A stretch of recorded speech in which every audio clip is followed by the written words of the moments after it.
एक ईश्वर भक्त व्यक्ति एक गांव में समुद्र किनारे रहता था। उसका अटूट विश्वास था कि हर पल भगवान उसके साथ चलते हैं। जब वह रोज समुद्र किनारे टहलता था तो वह पीछे मुड़कर देखता था कि रेत पर हमेशा 4 पैरों के निशान बनते थे, 2 उसके और 2 स्वयं भगवान के, जो उसके विश्वास को मजबूत करते थे। समय बीता और उस व्यक्ति के जीवन में दुख और दुर्भाग्य की काली छाया छा गई। एक के बाद एक मुश्किलें आईं, और जब उसे सबसे ज्यादा सहारे की जरूरत थी तब उसके अपने लोगों और गांव वालों ने भी उससे मुंह मोड़ लिया। वह पूरी तरह से अकेला पड़ गया। अत्यधिक निराशा में डूबकर उसने सोचा, क्या मेरा भगवान भी मुझे छोड़ गया। वह भागा और समुद्र के किनारे जा पहुंचा। उसने रेत पर चलना शुरू किया और पीछे मुड़कर देखा। आज दृश्य अलग था। आज रेत पर पहले की तरह 4 नहीं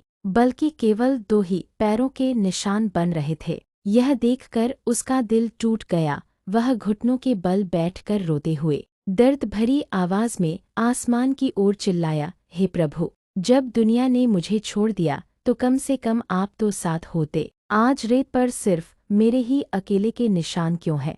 तभी आसमान से एक शांत लेकिन शक्तिशाली आवाज आई, मेरे प्यारे बच्चे, मैं तुम्हारे साथ हूँ, मैंने तुम्हें कभी नहीं छोड़ा। भक्त ने फिर पूछा, तो फिर रेत पर केवल 2 ही निशान क्यों हैं? आवाज ने प्यार से जवाब दिया, वो पैरों के निशान तुम्हारे नहीं, मेरे हैं। मैंने तुम्हें अपनी गोद में उठा रखा है। जब जीवन में सबसे कठिन समय आता है और जब सब तुम्हें छोड़ देते हैं तो ऐसे मुश्किल वक्त में ही तो मेरा सहारा सबसे जरूरी होता है। मैं तुम्हें उस दुख और दर्द से अकेले नहीं चलने दे सकता। यह सुनकर भक्त की आंखें आंसुओं से भर गईं। वह समझ गया कि जब वह सबसे कमजोर था तब भगवान उसका बोझ खुद उठाकर उसे अपनी गोद में लिए चल रहे थे। उसका विश्वास पहले से कहीं ज्यादा मजबूत हो गया। कहानी की सीख, जब जीवन में अंधेरा छा जाए और सारे सहारे छूट जाए तो याद रखें,